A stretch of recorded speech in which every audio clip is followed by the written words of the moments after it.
Estamos de volta com o flashback de Loki, que apresenta a figura lendária de Roxja, um pirata envolto em mistério, mas também com muitos detalhes que você provavelmente já esqueceu, incluindo a apresentação de sua amante e mãe do Barba Negra, além de várias outras informações neste capítulo.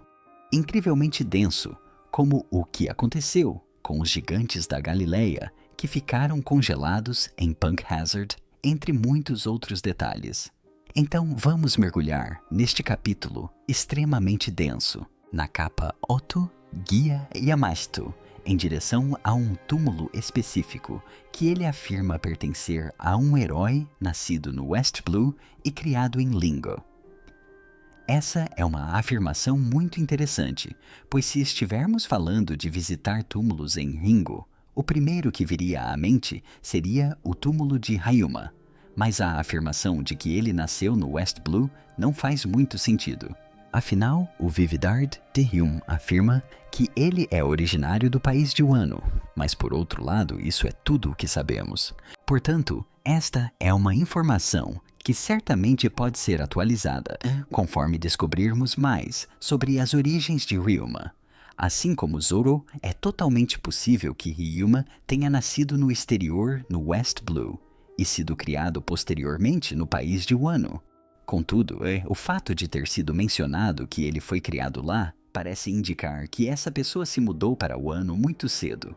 Sabemos através de monstros que Ryuma viajou bastante na vida adulta, mas pouco se sabe sobre sua juventude. Caso contrário, fica difícil imaginar quais outros personagens poderiam ter vindo do West Blue para terem sido criados em Ringo e morrido lá, já que todos os personagens principais que conhecemos do West Blue ou ainda estão vivos ou morreram em outro lugar. E duvido que isso se refira a Izu ou Ashra do Yeondosi. Na verdade, não há muitos personagens que conhecemos que sejam de Ringo. Então, a menos que isso se refira a Shimolsky, Shimaru, o antigo Daimon, não consigo pensar em muita coisa além de Ryuma. Ou talvez um novo personagem, ou talvez alguém que seja parente de alguém que conhecemos, mas de uma forma muito vaga. A única conexão que consigo imaginar entre West Blue e Ringo seria Jigoro do Vento. O zumbi que absorveu a sombra de Zor, já que moria, também poderia tê-lo roubado de Wano, pois ele tem um nome bem característico de Wano Jigoro, e sua origem é atribuída ao West Blue. Em vida dizem que ele matou 7.000 piratas para proteger sua família, mas sinceramente tenho dificuldade em imaginar como ele poderia ser um herói de Wano.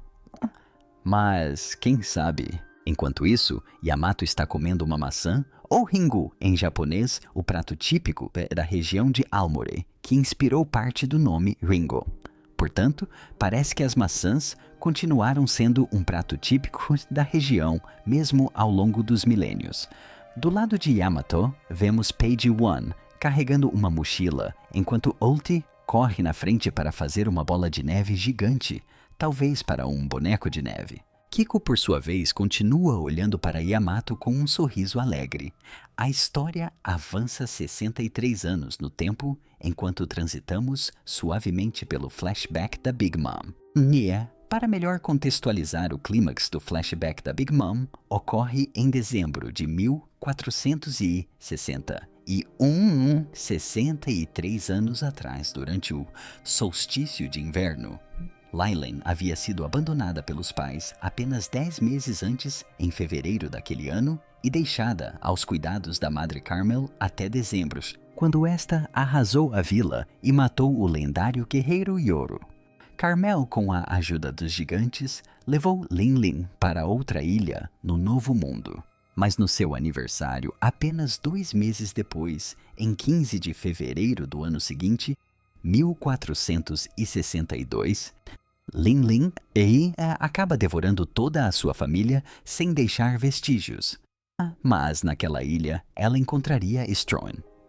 E juntos, eles transformariam aquela mesma terra na ilha Hokikikash, sede de um vasto império. Acontece que durante o flashback da Big Mom, Ouvimos que o príncipe Loki havia nascido recentemente no castelo, assim como Broad e Goldberg também nasceram na vila. Como também nos foi dito no flashback, Loki nasceu há 63 anos. Portanto, foi em algum momento, no início deste ano, que ele nasceu antes de Big Mom ressuscitar a vila, no final de dezembro. Como também nos foi dito logo em seguida, ocorreu uma série de desastres naturais, como incêndios florestais, ventos devastadores e ondas de frio, a ponto de causarem uma fome generalizada em Alb. Essas cenas lembram muito o mito do Ragnarok, onde o grande fim do mundo é precedido por uma série de calamidades. A mais icônica delas é Fimblevetra. Fimblevetra, que se traduz como o inverno gigante, refere-se a um inverno de 3 anos de frio intenso que precederia a chegada do Ragnarok, trazendo consigo frio devastador e fome como resultado da destruição das colheitas. Assim como vemos aqui no passado de Loki, Strida continua a culpá-lo por essas calamidades e se recusa a reconhecê-lo como seu filho, a ponto de nem sequer chamá-lo pelo nome, referindo-se a ele como aquele garoto ou ele. Podemos ver enquanto Loki tenta se aproximar de Strida em seu quarto claramente luxuoso, que ele é tão grande que mesmo o bebê é quase do tamanho dos guardas reais. Como nos foi dito, Strida faleceria 1 ano após o nascimento de Loki. Portanto, como vemos o funeral de Estridas mais tarde no capítulo, isso significa que toda essa fome ocorre em apenas 1 ano aproximadamente, o que nos situa em 1462. Como vemos, a fome assola as aldeias de Albath, com uma mãe tentando consolar uma filha faminta. A mãe tem uma semelhança impressionante com Girth, então me pergunto se os dois poderiam ser parentes. Mas duvido que a criança seja realmente a própria Girth, já que no flashback da Big Mom, ela já parecia um pouco mais velha. Vemos uma vila sendo atacada pelo povo da Vila dos Caçadores, a Vila Noroeste, que vimos alguns capítulos atrás, o que faz com que o povo de Albath comece a lutar entre si. Essa loucura leva um dos gigantes a tentar matar Hyrene com Oda, até mesmo insinuando a possível morte de Eda. Mas felizmente, Harold retorna de sua viagem e salva os dois. De volta de sua missão diplomática no exterior, ele traz a harmonia ao país novamente, solicitando ajuda de todos os reinos humanos com os quais fez amizade ao longo dos anos. Esses navios estão tão carregados de comida que os sacos quase cobrem as embarcações inteiras, pois precisam de comida suficiente para alimentar todos os gigantes, com um dos navios inclusive carregando sacos extras na popa. Aliás, o navio se parece muito com o Kobukon, ou navio tartaruga icônico, não só da Coreia, mas também do país de Kano, inspirado na Coreia, conhecido em japonês como o país de Kan. Então é possível que as ovelhas tenham vindo de Kano, embora no Oeste Azul, o que é impressionante se for esse o caso. Outras não são tão reconhecíveis, mas curiosamente entre os homens de Harold, vemos um com uma roupa que inclui um turbante. O design das roupas lembra um país que vimos cair em guerra durante a viagem no tempo de Doflamingo, no capítulo 793. Talvez uma evolução angustiante desse país que conquistou o sul de Harold, mas o design é genérico o suficiente para que também possa ser comparado ao dos bandidos dançarinos, entre outros. Além disso, a citação de Harold, "Vivemos em um mundo pequeno", é bastante apropriada, considerando a percepção a que ele chegou depois que lhe disseram que ele simplesmente nasceu grande. Percebendo o quão insignificantes ele e seu mundo talvez sejam na imensidão das coisas. A essa altura, Estrida já havia falecido. E assim, Harold, apesar de tudo, ainda lamenta a sua morte, mas Harold conhece Loki pela primeira vez, cujos olhos estão vendados devido a reclamações na rua. Eles contam a Harold que Loki nasceu com uma doença nos olhos, o que da perspectiva deles não é exatamente uma mentira, mas também não contaram toda a verdade. Harold acha estranho que Loki tenha hematomas pelo corpo, talvez até mesmo de surras da mãe ou dos guardas, e atribui a falta de emoção e riso dele à perda da mãe, embora fosse exatamente o contrário. Harold, no entanto, ficaria muito ocupado para criar Loki e concentrando-se na reconstrução do país e na manutenção das relações diplomáticas, como vemos em um painel dele, estabelecendo o sistema de rodovias arborizadas, começando pela primeira rota secundária. Como somos informados posteriormente, um total de 8 estradas secundárias foram construídas, ajudando a interconectar melhor Albuth, sendo a Rota 8 a que leva à Vila Oeste. A imagem nos dá uma ideia geral da estrutura das estradas no lado oeste. Então, em vez disso, Loki está sob os cuidados do irmão mais velho de Estrida, que atua como regente, mas continua a abusar de Loki, assim como Estrada fazia. Vemos um Loki crescendo com roupas formais, condizentes com um príncipe, e seu sorriso quase nunca aparece. Foi mencionado que logo após o nascimento, Loki acabaria matando Asa, o cavalo da sorte que Estrida deu de presente a Harold. Mas vemos aqui que essa foi uma afirmação bastante generosa, já que Loki aparentemente tinha pelo menos 7 anos quando o matou, ou pelo menos foi acusado disso, pois o cavalo aqui é apenas descrito como morto. Então não sabemos se foi coincidência ou se Loki matou o cavalo simplesmente porque ele o fez lembrar de sua mãe. Afinal, pouco depois, até mesmo seu tio, o regente, foi encontrado morto no submundo. E Loki, pela primeira vez, dá um sorriso discreto, sugerindo que ele pode ter estado por trás de sua morte, seja empurrando-o para o submundo, ou talvez libertando as feras do submundo, com as quais havia feito amizade, para matar seu tio depois de todos os abusos. Aliás, como já mencionamos brevemente, o cavalo Asla provavelmente recebeu o nome da rainha nórdica Alag, e não da hindu de Ti-Ashura. Isso é particularmente relevante, pois Alag era conhecida por ser a mãe do rei nórdico Sigar, olho de serpente, que teria nascido com uma marca de nascença no olho, que dava a impressão de que a própria serpente do mundo Jormungandr, ou o Oroos, dependendo da versão da lenda, estava dentro dele. E isso talvez tenha alguma correlação com o fato de Loki ter olhos de serpente e as possíveis conexões entre ele e a serpente do mundo.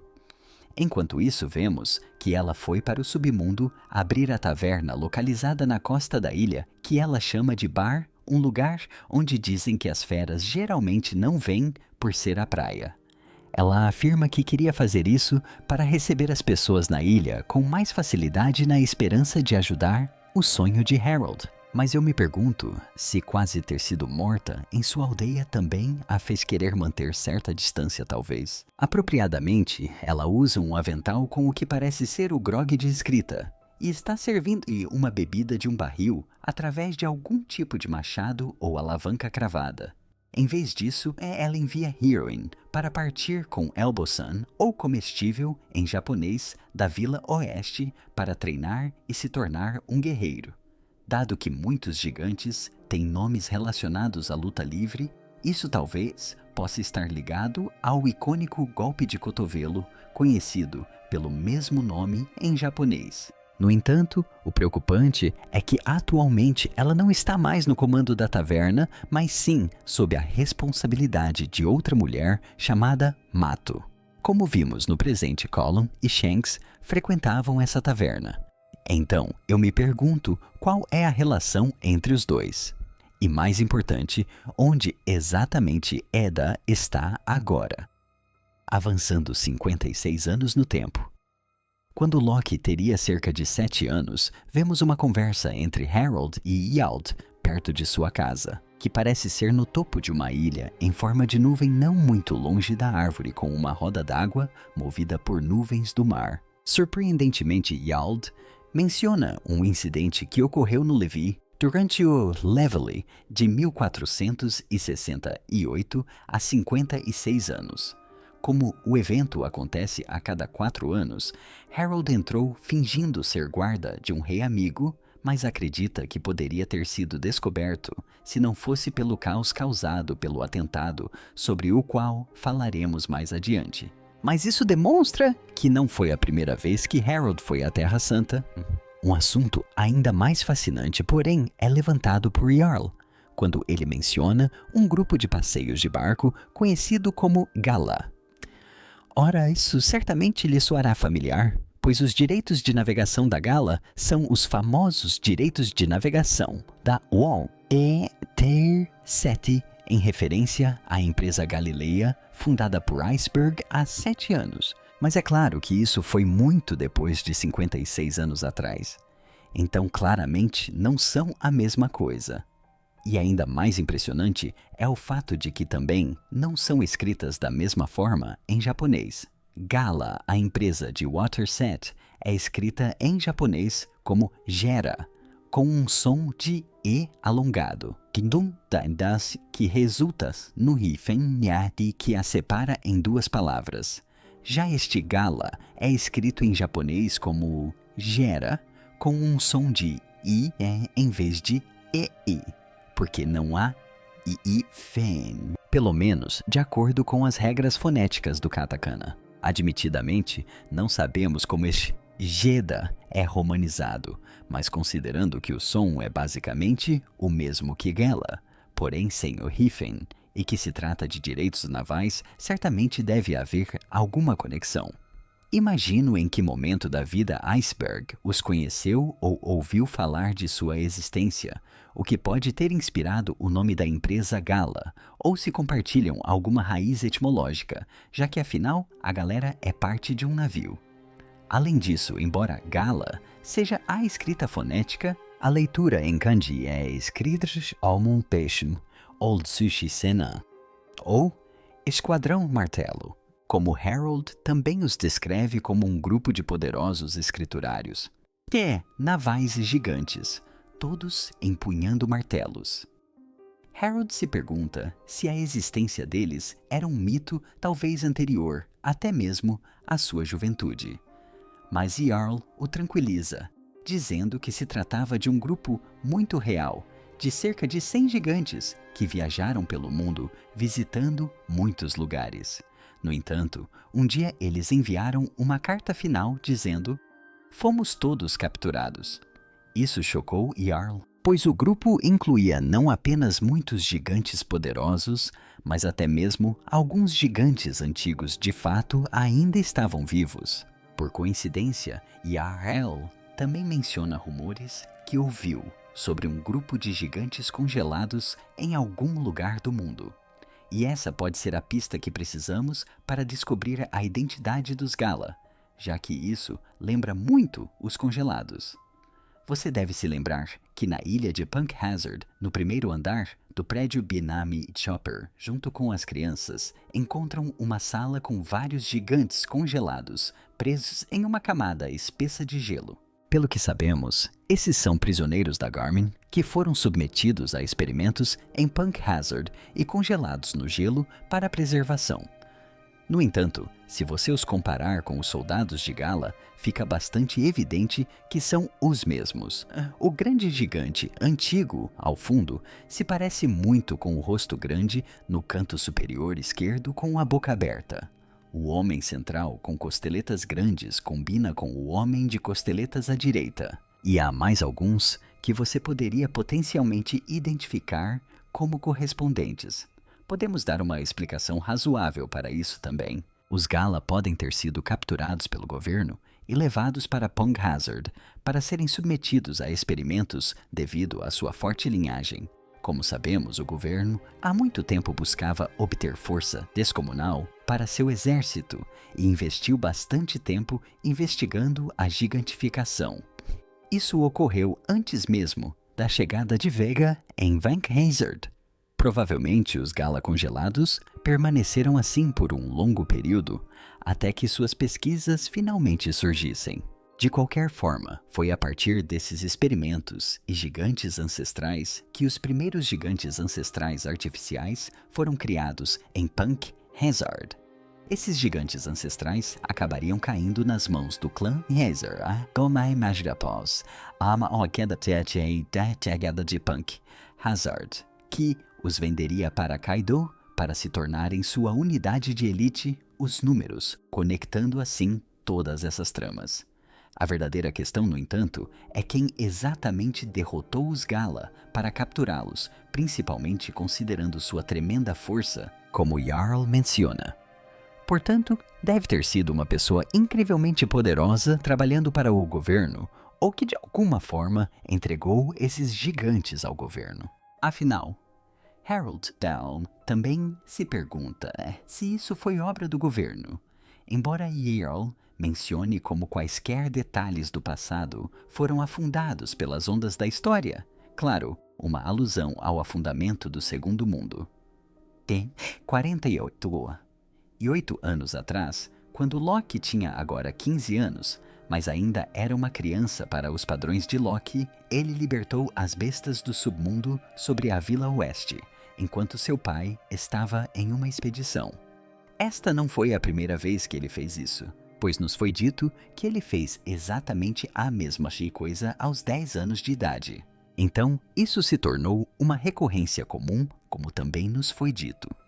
Com ele, vemos que ele possui um grupo de criaturas do submundo, incluindo um Dailong, um Dasoku, um mamute dançarino e um leão gordo. Além de mais tarde, um lobo semelhante ao que Gunko mataria posteriormente, e um etossauro, a quem ele se refere como homens, basicamente os tratando como uma tripulação pirata. Vemos uma cena familiar, onde Loki espanca Harrodin novamente, mas vemos os futuros piratas, gigantes de guerra, aparentemente sem Broad, que talvez ainda sofresse bullying na época, e outros aldeões correndo para ajudá-lo, incluindo Gertha, pedindo primeiros socorros, o que me faz pensar se isso pode ter inspirado seu desejo de se tornar médica quando ela estava curando Harrodin. Loki insulta a mãe de Hyoden, chamando-o de filho de uma mãe imunda, numa alusão à ofensa que ele mencionou no presente. Na verdade, Loki anseia desesperadamente por alguma forma de atenção, por algum tipo de amor em sua vida. Por isso ele tenta se sentir melhor e mais importante, na esperança de atrair mais a atenção dos outros.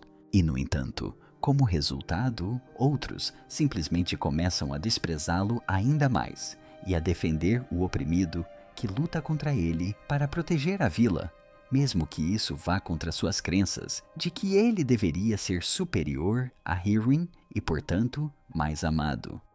Vemos até mesmo uma mãe lançar um olhar de ódio para Loki depois de ferir seu filho, que parece ser a mesma mãe que vimos com seu filho faminto no início do capítulo, e que depois foi alimentado pelos humanos que Harold trouxe, o que faz Loki se lembrar do ódio que sua mãe nutria por ele. Mesmo fazendo isso, não perde a vida e, mergulhado em sua miséria, exclama: "Nem consigo morrer direito." Em japonês, essa expressão que dá título ao capítulo é lida como Shin, uma combinação de Shin, morrer com Shin, uma versão modificada de Shinai, que significa incapaz, criando uma aliteração pungente. Loki se sente tão inútil que nem mesmo tirar a própria vida parece algo que ele consiga fazer direito. No entanto, o tormento de Loki é a chegada de um homem misterioso, alguém que corta uma montanha inteira do submundo, aparentemente sem portar uma espada. Pelo menos não ainda, embora seja difícil afirmar com certeza. E esse homem é, claro, a lenda histórica de Rox de Jabag, um dos piratas mais importantes que já existiram. Agora, antes de nos concentrarmos nele, Jabak está acompanhado por 3 de seus homens, que parecem ser os membros principais de sua tripulação. O primeiro é Shiki, que ficou conhecido como o Leão Dourado, vestido com um kimono ao estilo de Wano, adornado com folhas de bordo, Mumie, uma vestimenta semelhante à que o vemos usar mais tarde, o que me faz questionar suas origens e se elas estão relacionadas ao Wano. Em sua pilha de pertences, ele carrega 2 lâminas que, pelos guarda-mãos, podemos identificar como Otto Ikarashi, as duas espadas que ele posteriormente fixaria aos pés. Ao lado dele está Edward Newgate, que aqui tem 26 anos, relativamente jovem, mas mais velho do que quando começou a ser pirata. Já ostentando seu bigode, veste um casaco grande para se proteger do frio do submundo. Essa economia de recursos entre os dois é bastante evidente, já que a primeira coisa em que Shiggy se concentra são os olhos de Loki. O quão assustadores eles são. Rezate se preocupa mais com seu tamanho e com o fato de Loki estar chorando. E isso aconteceu há 48 anos, uma época tão antiga para nós que Brook tinha acabado de ficar preso no Triângulo Florian. Isso foi uma década inteira antes do incidente do Vale dos Deuses. Uma época em que Kaido ainda tinha 11 anos e estava no reino da vodka. E uma época em que Big Ma tinha 20 anos, já tendo construído uma carreira considerável. Mas não exatamente no mesmo nível que alcançaria mais tarde, tendo tido seu terceiro filho com Katakuri apenas naquele ano.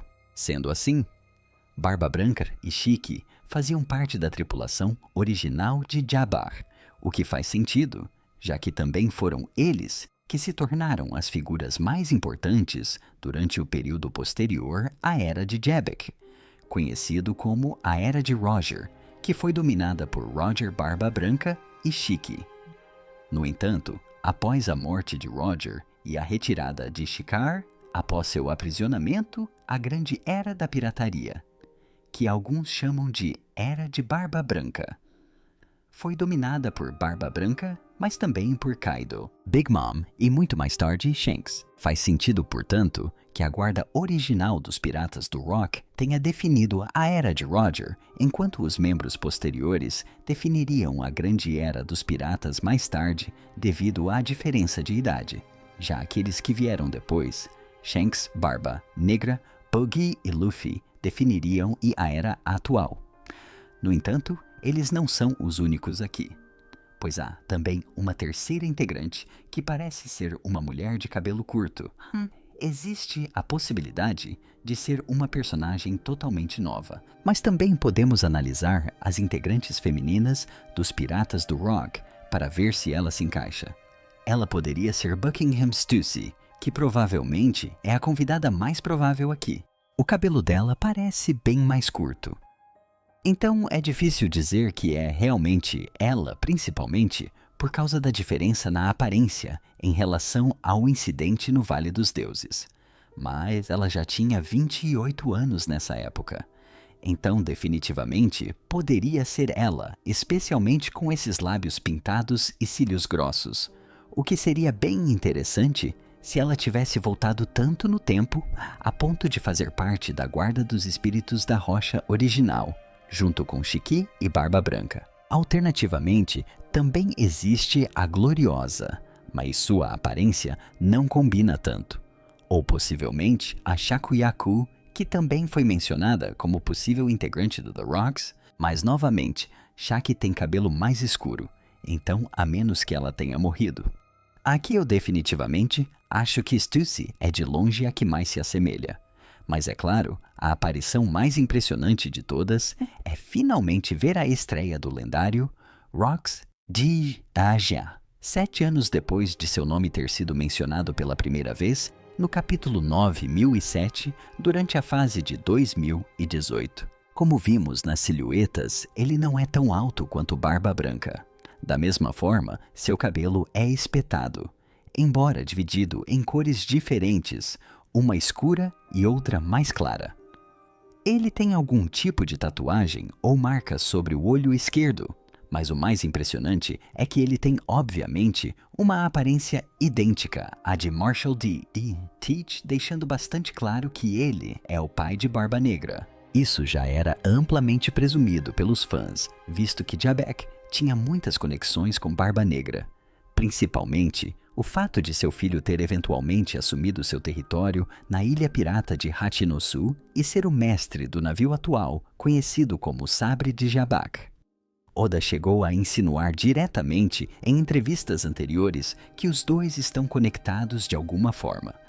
Mas tudo isso reforça a afirmação de Saturno de que Barba Negra é especial devido à sua linhagem, conforme demonstrado em suas conversas com Devon e Augur.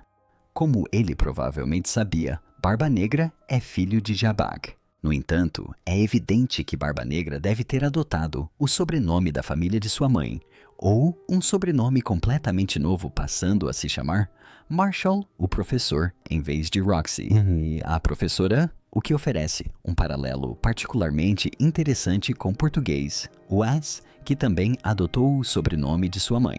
Então fico pensando se a mãe de D também era do tipo D ou se ele escondeu isso do pai. Esse paralelo fica ainda mais evidente pelo fato de Dat e Ace serem filhos de Jabek e Roger. Assim, o duelo deles na Ilha de Bonado foi quase uma repetição do incidente no Vale de Deus envolvendo seus filhos. Talvez nem seja uma mera coincidência temática, visto que Bonado é uma ilha com um enorme vale e uma cidade típica do Velho Oeste. Portanto, o perigo do Vale de Deus não poderia ser mais claro.